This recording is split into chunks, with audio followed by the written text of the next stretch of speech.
Hey everyone, my name is Rooster and welcome back to Mechabellum. In today's video, I want to go over update 1.3 and all of the changes that will be coming to the game, aside from, of course, the Hound. Now, as you guys know, the Hounds are going to be light units. They're going to be new 100 cost starters that are good at fighting against other small units. They can even clear acid and fire on the ground if equipped with the right tech. I have made a video about this, so please go check that out if you haven't already. And yeah, let's get started with all of the other new stuff that will be implemented tomorrow on the 20th of February.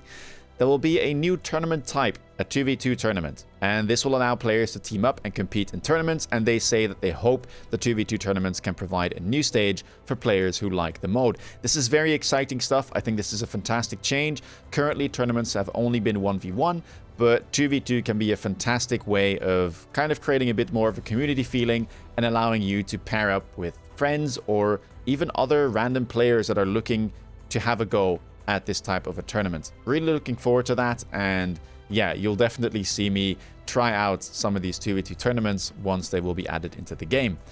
Other stuff that's coming, and this is rather big, I would say, unlock cost adjustments. So all of the ground-based 200 cost units, the sledgehammers, the steel balls, the stormcallers, tarantulas, mustangs, and sabers are all going to go from 50 cost unlock to 0 cost unlock.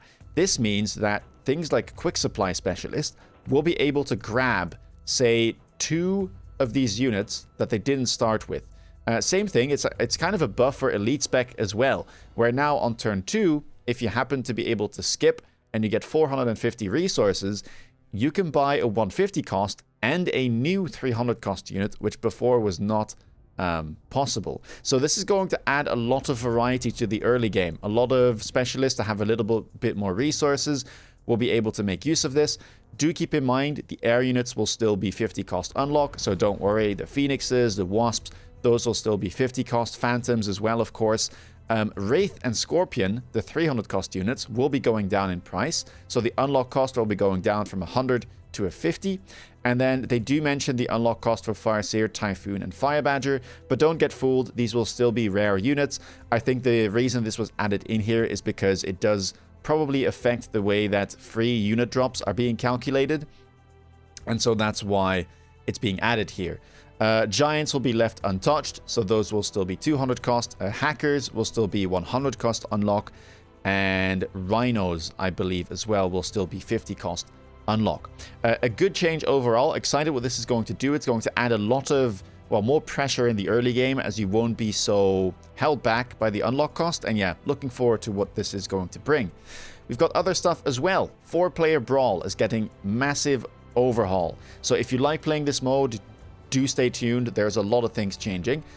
They say that the goal of the following changes is to increase 4-player Brawl's build variety and reduce the punishment for the leading player while making it easier for other players to catch up. So, in 4-player Brawl, both unit drops and card reinforcements will appear every round, starting tomorrow. Players will be able to choose 2 reinforcements per round, 1 for the equipment, unit modification, or battlefield power, and 1 for the unit reinforcements. So this is going to completely change the way that free-for-all is being played currently. Other stuff that's going to change is that killing units belonging to the first player will earn extra points and supplies. So it's a bit of a comeback mechanic for the players that are currently behind. If they manage to take down some units from the top player, they will get additional points for that. The boss units of the 3rd and the 6th round will now depart from the center of the map rather than in front of the leading player. And the boss units of rounds 7 through 10 will no longer be there, so they are removed. Also, they did remove the extra recruitment in the command center, so you won't be able to put down 3 deployments anymore unless you get the extra recruitment card. And they say that the number of units in the revised 4-player Brawl has been greatly increased, and so they need to remove mass recruitments to reduce potential lag in the later rounds. Overall, some very interesting changes. I'm sure that these are going to have lasting effects on the way that mode is being played, and overall I think it's a good thing to have some big changes like this to kind of freshen up these game modes. Let's head over to balance adjustments, because there's plenty of stuff happening there as well, starting with the Fortress. So for Fortress, the production quantity of every batch on Fang production will be decreased from 12 to 10, and the production interval will be increased from 30 seconds to 32 seconds. So this is a minor nerf, minor change to Fang production. Currently, Fang production fortresses have been very powerful in the higher MMRs. Especially, it's been played a lot, so I like that they are touching that. Whether or not it will be enough, I don't know. I'm not sure the difference between 12 and 10 is going to be that meaningful. And at the end of the day, if you're going to be able to spam fortresses, at some point you're going to get to, well, just a point where you have so many fortresses that it doesn't matter that you're producing 10 instead of 12. But it's a good nerf. I think that they are targeting the right thing, so I'm happy to see that. Vulcan gets an attacking increase by 2%, going from 88 to 90. This could start to become significant. I'm not exactly sure how high Vulcan was at some point, but for a unit that attacks every 0.1 seconds, this can mean a lot. And we have had metas where Vulcans were able to kill almost anything, so I definitely would give this unit a try. It's already kind of strong right now, although like not everyone plays it, but I could definitely see it become more powerful because of this. Rhino gets an attack increase from 3,297 to 3,560, an 8% increase. I'm not sure if this is that meaningful. Rhinos will always suffer from the fact that they are melee units, so I'm not sure that giving them more attack will be that beneficial, but the Rhino drops are still quite powerful, and more DPS will mean that they'll maybe be able to kind of punch through the bigger units, maybe through even a fortress on the round they show up. So yeah, we'll have to see how this plays out, but I don't think it will make Rhino a unit that will be easy to unlock and play yourself. Overlord, the HP of Overlord's missiles are being increased by 10%. So this is going to be quite interesting because it means that it'll be slightly harder for the Overlord missiles to be intercepted, and that might make the build with Overload and range, the carry Overlords, more viable, because currently they are very vulnerable to being intercepted, specifically with Mustang AM being so efficient. And yeah, I think that's a good change. We'll have to see how much it impacts. Hopefully it doesn't push them over the edge again, but with how Overlord has been changed and is now a 500 cost unit, I don't see this being too problematic. Hacker is getting nerfed as well. The price of Barrier going up from 300 to 400, and the HP of the shield has been decreased from 20,000 per level to 16,000 per level. So this is a big hit for the Hacker Barrier. That being said, it is the only barrier tech that had not been touched yet.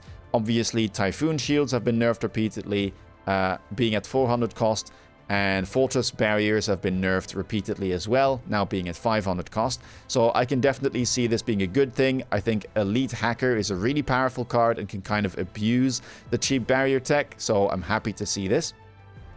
Wraith is getting a buff. The price of Degeneration Beam going down from 250 to 200, basically being back at where it once was, when we had a meta where everyone was buying Wraith and clicking Degen Beam instantly. I wonder if that'll be going back. Wraith has already seen a bit of a comeback after the changes to its range, and I wouldn't be too surprised if people start picking up Degen Beam. It's not that easy to get Photon Coating anymore, especially with Overlords being expensive and Farseers being a rare unit, so maybe we'll see Degen Beam back on the menu. Tarantulas getting changed as well. The experience requirement for rank up has been increased by 23%, and the attack has been decreased from 550 to 534 with a 3% decrease. So this is a big hit. 23% experience requirement is a lot, and Tarantula was already a unit that needed quite a lot of experience to rank up for a 200 cost, so it'll, I think, now be the 200 cost unit that needs the most experience to level up. It makes sense. Tarantula is a Chaffgo unit that can also become a carry, and it is very snowbally, but we'll have to see how this plays out. Obviously, like, it does have some matchups where it can struggle to get experience in the first place, so it might be a very volatile type of unit where sometimes it will be good and manage to level up, and sometimes it will just be absolutely shut down and you'll have to pivot out of it. Raiden is getting a small buff where the price of Fork is being dropped from 250 to 200. I still think that Fork in general is worse than Chain, so I'm not sure that people will start playing this. The main problem with Fork and Chain is that both of them reduce range, and so usually you don't want to play both of them at the same time. And yeah, I don't necessarily expect Fork to become that popular, with Raiden also being somewhat niche. It is still a late game carry, and it can be really scary, but it's not something that sees that much play. War Factory, price of armor enhancement going up from 100 to 200. I think this is a good change. I'm not sure that War Factory needs armor in the first place. That 50% HP boost can prove to be really problematic, and yeah, at high MMR especially, level 2 factory with armor has been a gutshot play in loads of games, so I'm happy to see that they are changing this. Whether it'll be enough, we'll have to see. War Factory is still a great ball of stats, so I'm sure that we'll see it being played here and there. Hound. So if you saw my video, originally Hound had lightweight targeting. That is now being removed as it did not perform as expected during testing, and so they have decided to temporarily remove it. So that will not be available tomorrow when the Hound goes live. Initial units, arc lights and steel ball openers will have their HP bonus decreased from 400 to 100. I think this is a good change. Steel balls have become way more powerful with the addition of things like the sabers in the openers, and so they tend to not have that many bad starting matchups. So I think it's a good thing for them to touch that.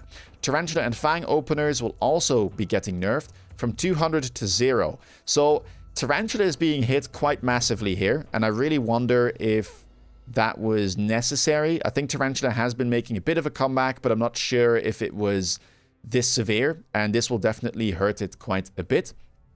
And we'll just have to, yeah, wait and see what happens. Variants. Mass-produced Fortress is getting a nerf, as its attack and HP reduction will be decreased from 30% to minus 40%. This is trying to also get at this Fang Fort type of strategy, which is very, very powerful if you manage to get this card. So I like this change, kind of in combination with the Fang production nerf that I mentioned before. Improved Tarantula is also getting a nerf. No longer will increase the attack, where currently it gave 20%, and it will only increase movement speed by 3 instead of 5. So yeah, Improved Tarantula, one of the stronger cards in the game. Lots of fun to play, I do have to say, and it didn't show up that often. You kind of needed it to show up early for it to be playable, but I can understand it being a little bit problematic considering how much stats you got. And of course, you will still be getting that, I think it is 4 additional splash, which is kind of the most important stat that you were getting from this card. So I still think this will be quite a decent improved variant to pick up. Extended range Phantom Rays are getting buffed, as they will increase range by 30 instead of 20. It's a bit of a weird one for me, but I wonder if this will see some play. The thing is that Extended range Phantom Ray reduces hit points, and it seems like hit points are like the one thing Phantom Ray has that is unique about them, right? As opposed to something like a Phoenix, they've got the hit points, they've got like the shield and the armor, and that's kind of their role as a frontline air unit. And giving it more range but less hit points tends to just make them a worse Phoenix, and doesn't have that great synergy with the techs that they usually like to run. But yeah, we'll have to see if people pick this up. I don't expect it to be that big of a change. Another change that's going to be taking place is that the elite recruitment from the left tower will now allow you to increase the rank of units that can be purchased on that round by 1. So that means that on elite spec, this will no longer be a dead button. You will actually be able to recruit level 3 units with immediate effect. So yeah, that is going to be very interesting, and for someone who likes elite spec, I think this is going to be lots of fun. That is going to be all for the patch. Let me know what you think down below. Do you think these are good changes? Do you think these are bad changes? Are you looking forward to the new units, to the new 2v2 tournaments? Let me know. With that being said, if you want to stay up on my latest content, please consider subscribing. If you want to see me play live, especially on the new patch, check me out on Twitch. And with that being said, take care, guys, and see you in the next video. Bye-bye.